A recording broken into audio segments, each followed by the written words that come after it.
A man once escaped death by hiccuping. In ancient Rome, a citizen named Gaius was sentenced to execution, his fate seemingly sealed. But as he was about to be killed, he erupted into uncontrollable hiccups, catching the executioner and the gathered crowd completely off guard. The spectacle was so bizarre that everyone paused, unsure if it was a sign from the gods.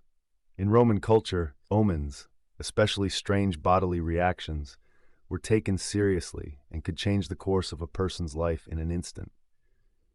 Gaius's relentless hiccups were interpreted as a divine intervention.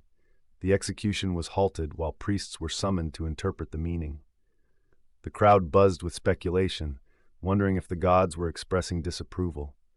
Incredibly, the priests declared that Gaius's hiccups were a message that he should be spared. And just like that, a simple, involuntary spasm saved a man's life, proving that sometimes even the most annoying reflex can be your best defense.